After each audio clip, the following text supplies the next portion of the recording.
আসসালামু আলাইকুম রাহমাতুল্লাহি ওয়া বারাকাতুহু।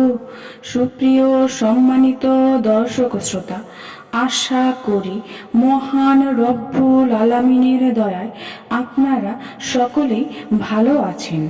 সুপ্রিয় সম্মানিত দর্শক শ্রোতা, আজকে হযরত ফাতেমা রাদিয়াল্লাহু তাআলা আনহা থেকে একটি ঘটনা বর্ণনা করব। ঘটনার শিরোনাম হচ্ছে দীনতা। সুপ্রিয় সম্মানিত দর্শক শ্রোতা, আশা করব ঘটনাটি শেষ পর্যন্ত শুনবেন। হযরত ফাতেমা রাদিয়াল্লাহু আনহার জীবন দরিদ্র আর অভাব অনটনের মধ্যে দিয়ে অতিবাহিত হয়। দারিদ্র্যের অবস্থা এই ছিল যে মাঝে মধ্যে তিনি শরীরে পোশাকও পূর্ণমাত্রায় পরতে পারতেন না। একবার রাসূল সাল্লাল্লাহু আলাইহি ওয়াসাল্লাম কয়েকজন সাহাবীকে সঙ্গে নিয়ে হযরত ফাতেমা রাদিয়াল্লাহু আনহাকে দেখতে আসেন।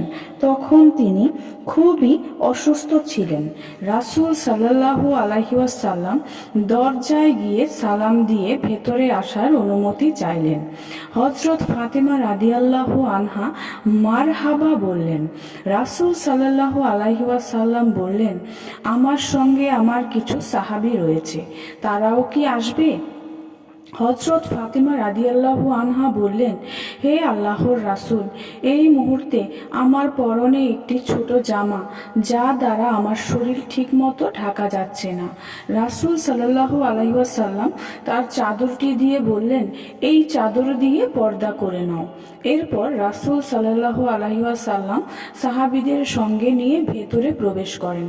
হযরত ফাতেমা রাদিয়াল্লাহু আনহা বললেন, অসুস্থতার কষ্ট ছাড়া আরো কঠিন পরীক্ষা হলো আমাদের ঘরে খাবার নেই। আমাদের ঘরে এতটুকু খাবার নেই যা দ্বারা আপনাদের খেদমত করতে পারি। রাসূল সাল্লাল্লাহু আলাইহি ওয়াসাল্লাম বললেন, তুমি কি খুশি নও যে তুমি জান্নাতে মহিলাদের সর্দার হবে? সুপ্রিয় সম্মানিত দর্শক শ্রোতা, আজকের ঘটনাটি এই পর্যন্তই। ঘটনাটি যদি ভালো লেগে থাকে অবশ্যই চ্যানেলটি সাবস্ক্রাইব করবেন, লাইক করবেন, কমেন্ট করবেন এবং বেশি করে শেয়ার করে দেবেন। সবাই ভালো থাকবেন। আল্লাহ হাফেজ।